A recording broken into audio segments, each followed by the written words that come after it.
Open your Bibles, please. 1 Timothy chapter 1 verse 14. 1 Timothy chapter 1 verse 14. No. Please raise your Bible. You have your Bible? Amen. Aron mag-guilty ang uban, magdaog Bible. Your notebook. Ayaw na yung tanawa lang ng magdaha. So, basig ma-offended sila. So, ako ninggi tuyo para ma-encourage ka mo magdaha o Bibles, maani sa simbahan o notebook. Kay nindot kayo ka na, makasuwat mo sa atong mensahe, no? O mabutang yun na sa inyong hunahuna o kasing-kasing ang ato nga ginatunan o giwali gikan sa pulong sa Ginoo. 1 Timothy chapter 1 verse 14 ato dunganan sa pagbasa. Are you ready? Okay, ready, read.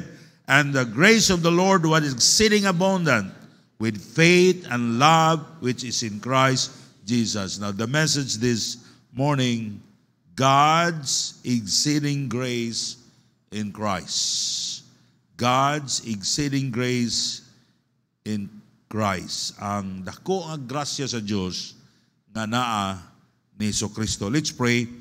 Our Heavenly Father, we thank you so much, O God, for higdagaan mo kami maayong panlawas sa imong grasya, Ginoo. Lord, without your grace, wala mi dinhi, Lord. Dili mi makapadayon sa pag-alagad kanimo. Lord, we are fighting against the devil. Sometimes, Lord, in our mind, in our emotion, diha sa pakigbisog sa among kinabuhi Kristohanon. Lord, I pray that your people, O God, they will recognize how blessed we are because you are our God nga nagbubo ka namo sa dako kaayo nga grasya sa among kinabuhi. Your grace, O God, is sufficient for us. Na kami lang, Ginoo, pag di kami mo retreat, kung mapadayon kami, Ginoo, among madakita ang dakong kadaugan. Oh, Lord, bless your people now as I preach that message, your message. In Jesus' name I pray. Amen. Thank you. Please be seated. Now, God's grace is abundant today because Christ came. Ang grasya sa Diyos, abundansya kanato, tungod kay si Kristo, ning anhi siya sa kalibutan. Amen? I hope you realize how great and how big the grace of God. Without that grace, dili ta kapadayon pagsimba. Dili ka makapadayon sa pag-alagad sa Diyos. Dili ka kapadayon sa imong gihimo diha sa buluhaton sa Ginoo. Salamat ta sa grasya sa Diyos. In John chapter 1 verse 7, for the law was given by Moses, but grace and truth came by Jesus Christ. Kung wala ang grasya sa Diyos, di ta maluwas. And that's the reason why na dili ta ang paagi sa kaluwasan, dili tungod sa maayong buhat. Because by grace, naluwas ta. Through faith. Amen? Sa pag-abot ni Kristo, kung wa maabot si Kristo, kung wa matao si Kristo, walay makasaka nato sa langit. Muna mga lagad ta sa Ginoo, muna atong pasalamatan ng Ginoo. And every Sunday, naata diri sa simbahan, nga naman kay ang Ginoo maayo kayo sa atong kinabuhi. Without the grace of God, wala kita. Impierno tatanan. Salamat ta nga dunay grasya ang Dios. Dapat kitang mga Kristohanon atong seryosohon ang atong pagsimba. Amen? Ingon si Pastor Sudi, okay ra na kung matulog mo sa simbahan. No? Pero sa una ingon siya, pero ingnon tagid ka mo nga wala mo'y batasan. Amen? Ay, Pastor, diabetic man ko. Pero ayaw mo kumpiyansa ng kapiyong-piyong, kaya naminaw na. Ha? Ang peligro, ang pinagyod kaayo ka subo kay palandungon nga doon ay mga batanon, way kahadlok sa Ginoo. Mo gani sa simbahan, magsigig tanaw sa cellphone. No? Last week, nagwali ko about God's wrath. Ayaw gulatan ninyo nga masinati ninyo ang kapungot sa Diyos. Kung nata sa simbahan, off your cellphone. Ako ganin, limot kog off. No? Dili kay magsigig tanaw gapon diya sa simbahan. Kung na nyo makita diya, badlungan ninyo, pero bisita, ayaw lang. Kaya di niya mo balik. Pero member sa church, labi na imong anak, ala kasabi na ito sa balay. Ngayon, sa iyunan ka na, nata sa ang atong Diyos, nga grabe ang iyang gihimo na ito. Bisag tadtaron pa nga itong lawas, di ta kabayad sa gihimo sa Diyos sa atong kinabuhi. Because of the grace of God. Now let us consider some amazing facts of God's exceeding grace in Christ. Number one, the great sacrifice of the Son of God. Grabe nga pag-antos sa anak sa Diyos tungod sa iyang grasya. Naggrasyahan ta sa Ginoo. Dili ta ang ayan nga ang atong Diyos magsakripisyo siya. He gave His only begotten Son. And the Lord Jesus Christ Himself, wala siya gipugos. Kundili, siya mo'y may voluntaryo and is willing to die for us. Nag-antos siya isipuli sa ato unta nga pag-antos. Kitay angayan nga itambog ang atong kalag dito sa linang nga kalayo, mag-antos ta sa walay katapusan. But the Lord Jesus Christ, He take that, kana nga unta itong kabutangan, atong padulngan, iyang gikuha, gikan kanato. O giyang gidala dito sa cross, iyat ang ipakamatian, iyat nag-antos siya sa grabe nga hilabihan nga pag-antos. Think about that. Now, Christian, hinauton ta na deep in your heart, inyong maunawaan, unsa ka grabe ang gihimo sa Ginoo, and because of that, we are willing to serve God. Amen? And willing to sacrifice for the Lord. Sayang Kristohanon, gamay lang kaygod nga pag-antos. Wala na sa pag-alagad sa Ginoo. Wala na sa pagsimba. Maulaw ta, grabe ang Ginoo ang gihimo nato. Gamay lang ang pag-antos. Wala na ka makapadayon di sa pag-alagad sa Ginoo. In Hebrews chapter 2 verse number 9, but we see Jesus who was made a little lower than the angels for the suffering of death. Dili ang ayan si Christ. Mamatay dito sa cross, kita mo'y makasasala, wala sa'y sala, crowned with Him and crowned with glory and honor, that He, by the grace of God, should taste death for every man. Ay, son ko sa Ginoo. Maulaw ta sa Ginoo ay. No? Grabe ang gihimo sa Diyos. Kanya ang atong pagsimba, ang pag-alaga nato sa Ginoo, murag. Dili murag maulaw ta sa Ginoo ba? Sa iyang gihimo nato. Nya, ang ato dili tinudanay, salamat ko nga mga Kristohanon sa inyong pagpangalagad sa Ginoo, pag-apil sa choir, pag-imbitar og mga bisita, pag-soul winning, no? Pag-apil unsay buluhaton sa church, salamat ko ninyo, ang Diyos nalipay ni ana. Pero how about those Christian? Na wala magtagad, mahigson ko sa Ginoo. Ining atubang nato sa langit, maulaw ta sa atong maluluwas. Later, the exceeding gift to man, dunay grabe kadako nag-gift ang Diyos kanato. Dunay dako kayo nga gasa kanato. Jesus Christ is God. God's exceeding gift to man. Si Jesus Christ, siya mo'y gasa sa Diyos. Si Kristo ang pinakadako nga gasa sa Diyos. Can you imagine? The only begotten Son of God, gipadala sa Ginoo dinhi sa kalibutan, aron magpakamatay sa atong mga sala. Aron ta madaan dito sa langit. Ako, ambot lang, musugot ka mo, inyong anak, bisag 5 ka buok, bisag pag 12. Kunya, inyong mga silingan nga mga dautan, nakasala, ang imong anak mo oy ibayad sa ilang sala, di kita mo sugot, ay, intaan, naapabitay, 11, napay 11, di kita mo sugot.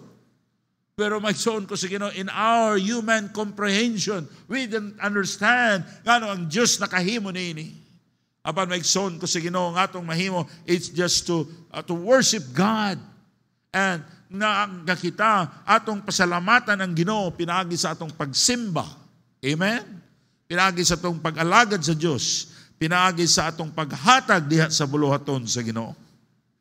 Si Kristo ang pinakadako nga gasa sa Dios, dili ang imong siya ang pinakadako gyung gasa sa Ginoo nako, ang akong asawa, tagaan kog mga anak, tagaan kog kwarta. No!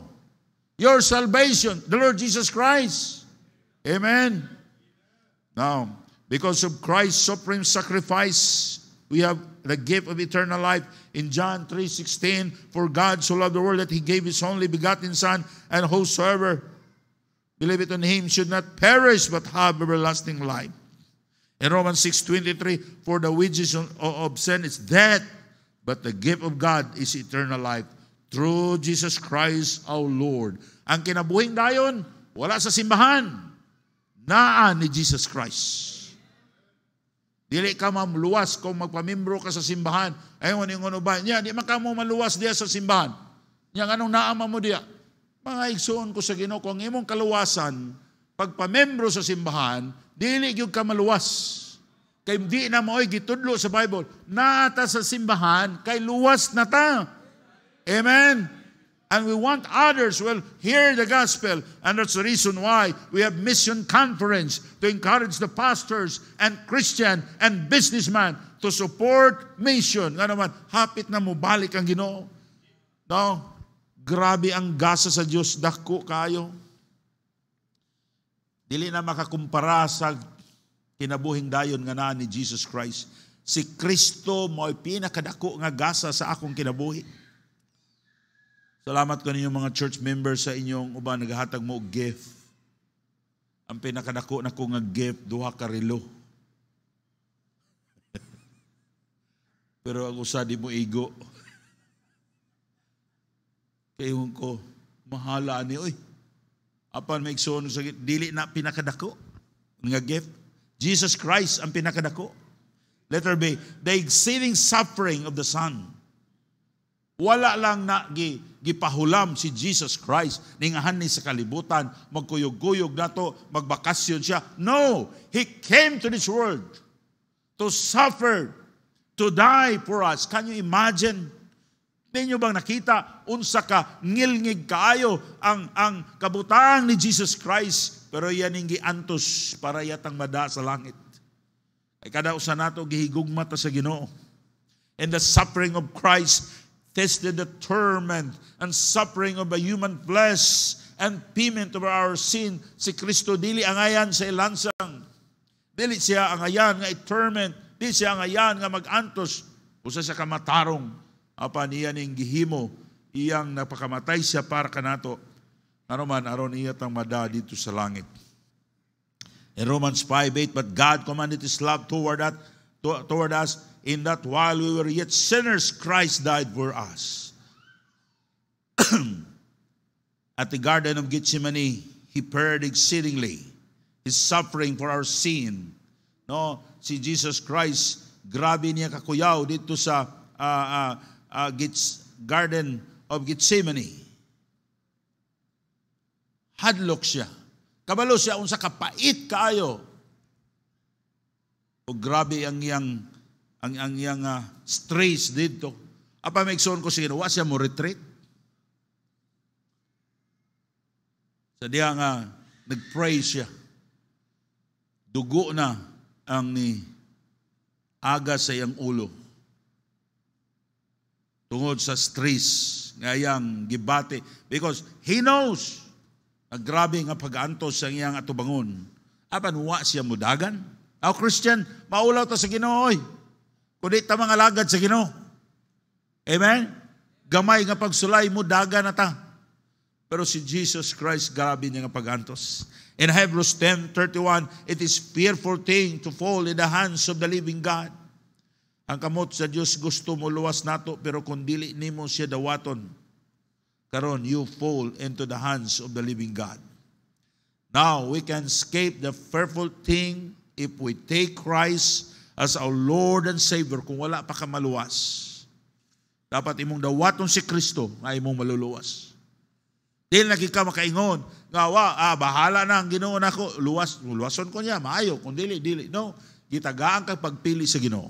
If you are not saved this morning, Kung doon na tayo mga bisita karon nga wa pa maluwas, imo nang pagpili. Doon ay kaluwasan nga gitanyag sa Ginoo nimo. Pero kung dili mo na dawaton, later say, the exceeding punishment of those who reject. Doon ay grabe nga punishment sa mga tao nga mo reject kang Kristo. There's a great warning to those who will reject Christ today. Maybe naka sa simbahan, naka dinhi, o do na bautismuhan na ka, kaya nagtrabaho ka sa SLB, o na nagkuyog nimo, pero in reality, wa panigin mo gidawat si Jesus Christ ngay mong maluluwas. Tingala ko usahay, pag magtrabaho mo simba, pag wa na trabaho, di na mo simba. Nagpaila lang na, nga wala ta kasabot sa kaluwasan. Nga wa ta kasabot sa kinabuhing dahil, unsa ka a waste. Na nagsimba na unta ka dinhi, nakadungog na ka for how many years or months about the gospel, and remain you're unsaved. Kahit na siguro ka sa simbahan, you don't care unsa gistoryahan, unsa giwali. Nang imong una-una to sa inyong balay, wala ka maminaw, aban higala, dapat masabtan nimo. It is a fearful thing to fall in the hands of the living God. Ang Ginoo unta gusto mo sakwat nato. He died on the cross, pero wala nimo siya panumbalinga. And someday, inigatubang nimo sa Ginoo, mahibawan nimo ang imong kalag, wala yun makadawat sa kinabuhing dayon. Wala ka magdawat ni Jesus Christ. In Hebrews chapter 10, verse 29, oh, how much sorer punishment, suppose ye, shall he be thought worthy, who hath trodden under the foot of the Son of God, and hath counted the blood of the covenant, wherewith he was sanctified, and holy thing that hath done despite unto the Spirit of grace. There is sorer punishment. You will be received, grabe, nga silot nga madawatan nimo if you are not saved and you will not accept Christ as your Lord and Savior. Ang Diyos gusto siya nga tanan maluwas. He gave His Son, the Lord Jesus Christ, human mamatay si Kristo, wala iwali na itong mayong balita. Kung nakadungog ka sa mayong balita nga si Kristo manuluwas o nagdumili ka, siguro nagdawat-dawat lang ka sa Ginoo, but deep in your heart hato, dawat lang ta kay namata dire. God knows about that. Aban ang siguruha sa imong kaluwasan, if you are truly saved, gidawat na ba nimo si Jesus Christ nga tinuod nanay, imo na magibutang imong pagsalig niya nga si Kristo mo imong manluluwas. Kung imo nang gihimo, aduna kay kasiguruhan sa imong kaluwasan. And 2 Thessalonians 1:8 and 9, in flaming fire, taking vengeance of them that know not God, and that obey not the gospel of the Lord Jesus Christ. Doon ay mga tao nga itong isunginlan sa mayong balita nga ang kaluwasan anala ni Kristo, dili sila gyud musunod niini. Sa di kumutuwa na. Ang makaluwas, mayong buhat, unsa man na day. Pag mudawat ko sino, luwas na ko, di, mamatay na kong tao. Wala sila nakasabot. Nga dili gyud ta makahimo og maayo. Kay walay makatuman sa kasuguan. Yes, maybe wala kita mangawat, wala kita makapatay. Apan sa record sa Ginoo, daghan ka gipatay.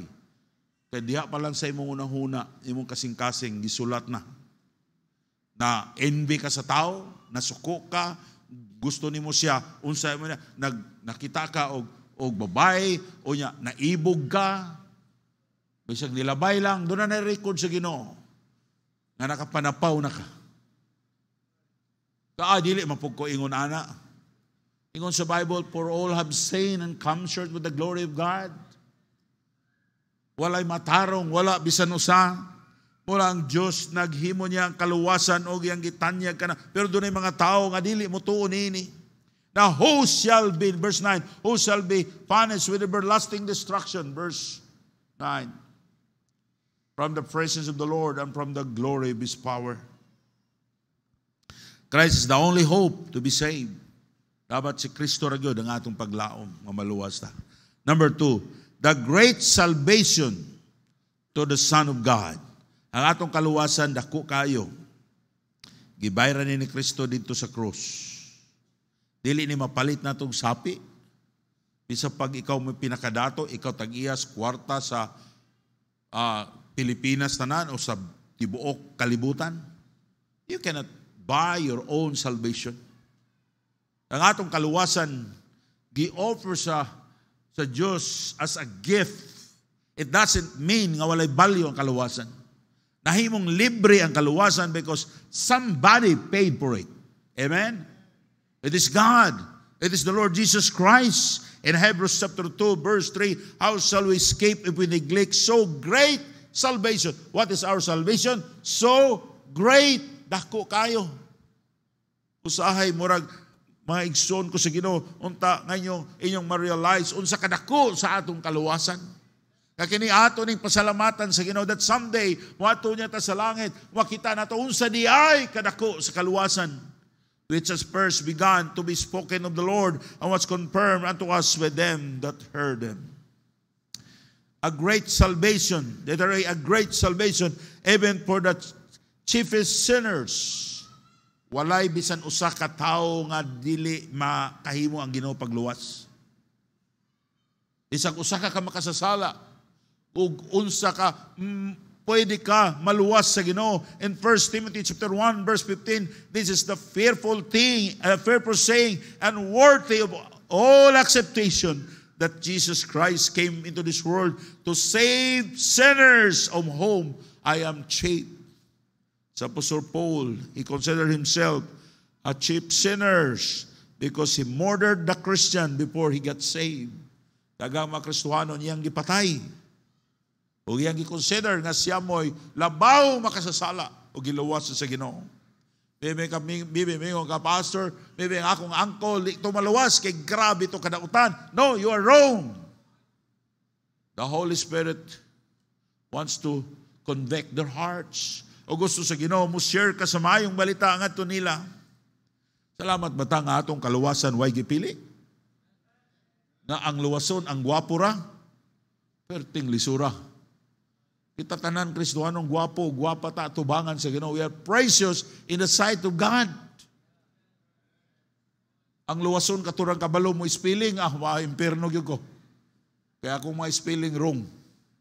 Mayon ang Ginoo katong luwason, katong naibuhok na wa gyud ta disgrasya. Pero salamat ang at kaluwasan sara sa tanan. Bisag usa ka makasasala, maluwas ka sa Ginoo if you believe on the Lord Jesus Christ as your Lord and Savior. Salamat ko sa Ginoo. 1976, month of May, I accepted the Lord Jesus Christ as my Lord and Savior. Ambot lang, kung wa ko maluwas, patay na siguro ko. Wa gyud ko, bisag karon naapag ko'y kinaiya gihapon nga naasa kong unod. Na kung ako'y hilabtan, gusto gyud ko mubalos. Salamat ko nga Kristohano na ko. Every time mo atake na, I pray to the Lord, Lord, please help me. Give me grace. And I going to quote the verses in the Bible nga dapat magpaubos ta. Amen? Abi niyo sa pastori, buutan ni pastori. Amo kabalo usahay.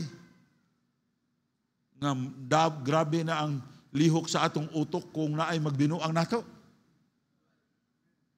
Ingon tag magdala ka kog pusil, no? Kanuman, mga dautan ta. Salamat ko nga giluwas ko sa Ginoo. Amen? Salamat ta nga giluwas ko sa Ginoo kay pariya tatanan makasasala. Kinsa may inyong tan-awon din nga pinakabuutan. Isa ka na, pinakabuutan na. Wa mo kabaluan na. Isa may pinakabuutan dire. Wa. In the sight of God, we are all sinners. And that's chief sinners, maluwas sa Ginoo. Bisag unsa kadautan ang tao, ayaw gi-underestimate ang grasya sa Dios. Share the gospel to them. Continue to pray for your loved ones. Pastor, once man akong loved ones, dugay naman katuigan. Maragwa man yun.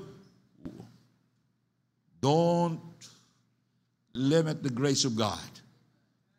God is working them. Wala lang ka maibalo. Ang Ginoo nagtrabaho sa ilang kasing-kasing. The great salvation, literally the great salvation is by faith on Jesus Christ. Ephesians 2:8 and 9, for by grace are you saved through faith. That's very clear. Yan na nato ni patuis pa. Ang uban, magsulti sila, mabasa ka sa Facebook, may kayo ma-explain, pero huna-huna sa tao, ang verse, ilang i-connect na verse nga, out of context. Tiyaw mo ka na, ang nagsugo ko no, maghimog larawan, kasimbahon ang Ginoo. Kaya ang Ginoo, ingon ang Ginoo, Moses, maghimo kag larawan. Kanada pong bersikulo ha, nganong nagpahimo ang Ginoo. Wag yun. Pero manubag sila sa Ginoo niya na. Dapat kita mo basa tag Bible atong tanahon unsay context. Unsa may gipahimo sa Ginoo. Mao ba na nga larawan gipahimo sa Ginoo. Apan salamat nga adunay great salvation. Salvation is by grace through faith and not by works. Kung ang kaluwasan plus works, agoy. Di gyud ko kasiguro sa akong kaluwasan. If you are humble, if you are truthful, if you are telling the truth, you will say, Pastor, if ang akong kaluwasan by works, surely, di gyud ko maluwas. Kung kana, musulti kag tinuod. Amen? Pero mga igsoon ko sa Ginoo, dili tang magpakasala, maningkamot nga maghimutag matarong in the sight of God. Aron ang mga tao mutuo sila nga kita mga anak na sa Ginoo ug mutuo sila sa gospel. Amen. And then great salvation with security. Pagkanindot kayo sa atong kaluwasan. Ang atong kaluwasan wala gihatag sa Ginoo, atong gidawat nga gipasagdan ta sa Ginoo, siya bahala na kadiya. Mawala na imong kaluwasan. Wala na, impierno na ka. Dili ingunana ang Ginoo. Yang gihatag nato ang kaluwasan with security. Our salvation is secure in heaven, in the hands of God. In John chapter 10, verse 28 to 29, and I gave unto them eternal life, ingon si Jesus Christ, and these shall never perish. Amen. Sa diya nga naluwas ka, the Bible says, Jesus Christ said, dili nagyug ka malaglag pa. What a great promise. Neither shall any man pluck them out of my hand. Wa nagyoy makakuha pa sa imong kaluwasan. My Father which given to me is greater than me all, and no man is able to pluck them out of my Father's hand. The question is, who hold your salvation? Kasi naghawid sa imong kaluwasan. Ikaw? No, it is Jesus Christ and God the Father. He secured our salvation. Gihatagan ta niya kasiguruhan sa kaluwasan. What a great, great promise. Kung kita gipasagdan sa Ginoo, wala gyud.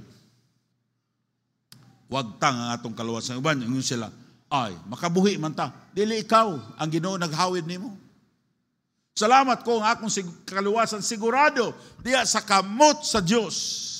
Kung makasala ko, dili mawa ang akong kaluwasan, pero makasa ko, bunalan ko sa Ginoo. Dili mawagtang ng imong relasyon sama sa usa ka anak. Nita nahimutang anak sa Dios. Kung makasata, anak yapon ta sa Ginoo. Pero ang buhaton sa imong amahan, bunalan ka. Kami ni Jima, maglakaw mi, mga gagmay pa, mga bata. Karon sometimes si Jima, gauna-huna lang gihapon, nga gamay pa si GR. Muna ang iyang passport. Ako rin dala, GR. Ako rin dala. Iko ihatag na sa imong anak. Kay dako na na. Kay mawala o niya. Inko, kung mawala na siya, di bilin. Diba? O sa atong isiguro ang passport, mulakaw ko, na ako'y bag nga gamay, na ako'y bag na ako yung sigig tanaw ng akong passport. Kaya no, kung di ko mawala akong passport, usa ko kabulan, dili ka uli. Dapat naaragyod ang passport. Siguruhon maganin na nato kanang passport sa atong mga anak, how much more sa kinabuhing dayon. Amen. Ang Diyos, dili siya usa ka Diyos nga kani mapasagdanon. He's a caring God. Sa diya nahimutan niyang anak, di na niya gusto nga mawala pa. Ug siya walay makaagaw kanako gikan sa akong kamot. In 1 Peter chapter 1 verse 4 to 5, to an inheritance incorruptible, undefiled, fading not away, reserved in heaven for you. Our place in heaven is reserved for us, who keep the power of God through faith and to salvation. It's by faith, amen, ang kaluwasan. To be rebelled in the last time. Kung doon ay maingon nga maluwas siya, faith and works, dili na mo resulta ang kaluwasan. Mo resulta na sa imperno. Ang tao di maluwas if they will not accept that he is a sinner and he needs a Savior, o iyang abrihan na iyang kasing-kasing o iyang dawaton si Jesus Christ nga iyang maluluwas. Ang kaluwasan karon na to madawat. Last katapusan. The great sowing in the ages to come. Ang dako og kanindot nga panan-awon sa unahan. In Ephesians 2:7, in the ages to come, He might show the exceeding riches and His grace in His kindness toward all through Christ Jesus. Now, may son ko sa Ginoo, unsa karon, di pa nato makita, unsa gyud kadako, kaayo, kaning grasya sa Dios. Unsay di pa ninyo kaayo, madayeg ang grasya sa Dios. Someday, ini kamatay nato, we can see how big is the grace of God. Kung makita na nato ang langit. Kung makita na nato how beautiful is the heaven, how great is God, unsa kadako ang grasya sa Dios, usay ang makadungog ta, grasya, minta usa man ang grasya sa Ginoo. Pero someday, kung kita tanan 100 years from now, wa nay buhi nato diri tanan, magtuan ta sa langit. Isa pastor, gusto pa ko maedad 120, aka mo na lang diri. 1 Peter chapter 1 verse 5, who are kept by the power of God through faith and to salvation, ready to be revealed in the last time. Ang atong lugar sa langit, ang atong kaluwasan i-reveal sa Ginoo dito. Now the great riches of eternal health, and Revelation chapter 21 verse 4, and God shall wipe away all tears from their eyes, and shall no more death, neither sorrow, nor crying, neither shall there any more pain, for the former things are passed away. Wala na'y kamatayon dito sa langit. No more sorrow. Usahay dari sa kalibutan, di ta katulog, mag-uol ta. Daghang pain, labi nagmagkaidaran na. Kalimot lang tag inog tubig, nga init kayo, busaw na. Mukaon na ta sigig kaog karne, maglisod nagkalibang. Kay tiguang naman. Pero abot sa langit, no more pain, no more sorrow. Wala na arthritis dito. Amen? Because of the grace of God. The great riches of eternal happiness, and shall wipe away all tears from their eyes. And there shall no more death, neither sorrow nor crying, neither shall be any more pain, for the former things are passed away. Dito, no more tears, no more sorrow, there is no sadness in heaven. The street of heaven is made of gold. There is family reunion in heaven. Every saved relatives and saved loved ones you will meet in heaven. There will be a great fellowship in heaven. There is a great reunion in heaven. Paigson ko sa Ginoo. Mientras buhi pa ta, mas buhi pa inyong mga parente, inyong loved ones. Don't stop praying for their salvation. Ayaw ka discourage. Ang Ginoo, when you pray, God will work. Magtrabaho ang Ginoo nila. Wala ka masayon ng trabaho sa Ginoo. I still remember sa akong lula, isog kayo, ngano na baptize me. Na Lorita, wa mo'y baruganan. Peting isuga sa akong lula. Wato mi kamo, mga lain na mong reliyon, basuko kayo. Pero ako, mama, sige pray, sige mig-pray, sige mig-ampo sa akong lolo. And then ingon ang akong lula, Lorita, kuyog ko ninyong simba. What's that? That's the power of God. That's the grace of God, mga igsoon ko sa Ginoo. I will tell it again. Sa karon, di pa nato masabtan unsa ni kadako ning grasya sa Dios, but someday when you say heaven, makita nimo unsa day kadako ang grasya sa Dios. Without the grace of God, I cannot enter heaven. Without the grace of God, ang akong mga parente wala dito, dili ta makahimog dako nga reunion dito sa langit. Ang pinaka-exciting, labi nag-idara na ka, kung doon na mo'y reunion sa inyong parente, mga igsoon. Imo makita dito ang imong mga amigo sa una, nga mga ig-agaw nimo. Yang usahay, tungod sa amutay, mag-away ang mga parente pag human sa reunion. Maundang ang reunion, kaya nag-away. Pero sa langit, walay away sa reunion dito. Dito, you are excited. And you'll say, oh, unsa day kadako. Diyan na nimo ma-appreciate, makita nimo how big is the grace of God. Now, Christian, hinauton ta, ngayon yung nasabtan. Nga atong pasalamatan ng Ginoo sa iyang grasya. Ato siyang alagaron, ato siyang sundon. If you are not saved, ayaw pagbiya ni balay tigumanan nga di nimo madawat si Jesus Christ. Ngay mong bugtong o personal manuluwas. You cannot be saved without receiving and accepting the Lord Jesus Christ as your Lord and Savior. Dili yung ka maluwas kung mamatay ka nga wala kay Kristo sa imong kinabuhi. Kristohanon, paminaw ka mo. You cannot enjoy in God's blessing, in happiness, nga kalipay diha sa Ginoo kung dili ka magtarong sa imong kinabuhing Kristohanon. Because God, He will chastise you. Pero gusto sa Diyos, you will open your hearts and you will ihatag nimo ang imong kinabuhi di sa Ginoo. Minka, Lord, please help me. Ako Ginoo imong magamit, tabangi ko Ginoo, nga ang imong grasya mo abound sa akong kinabuhi. Nga makahimo ko pagtuman sa imong kabubuton sa akong kinabuhi. Maning do the palihog, let's pray. Our Heavenly Father, we thank you, God.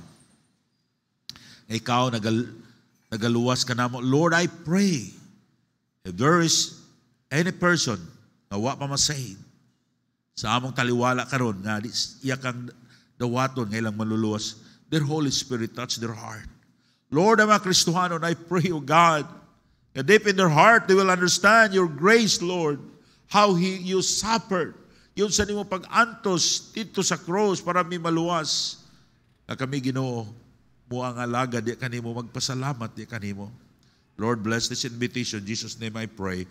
Remain standing, no one is looking around while the piano will play very softly. Para sa mo mga bisita, amo ka bisita karon, you are not saved, wa ka kasiguro kung mamatay ka, ang imong kalag paduog sa langit.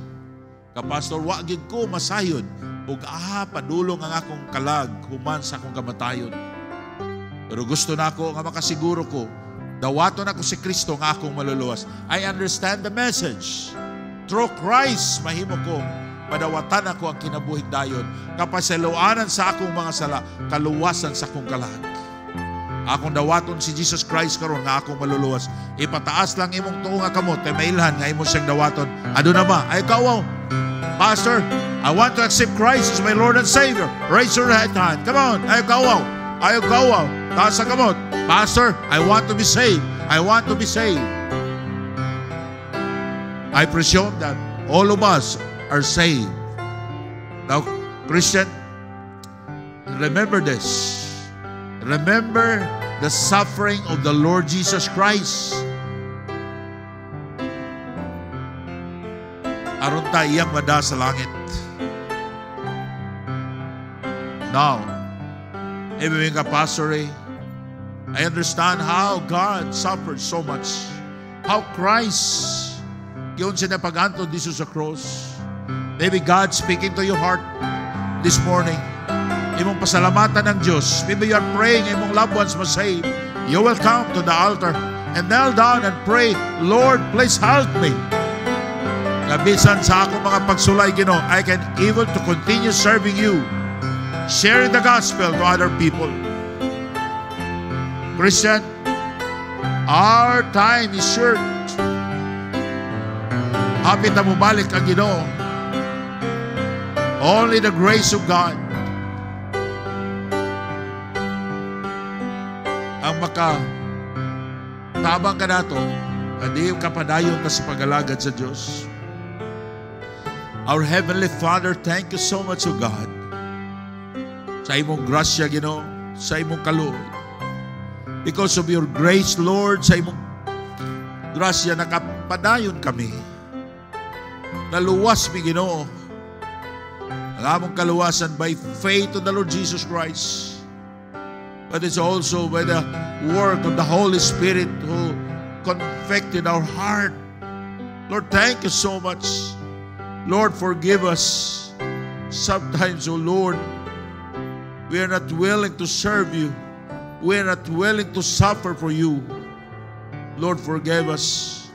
Lord, help your people that they will understand, O God, unsa kabililon kayo ang pagsunod niya kanimo.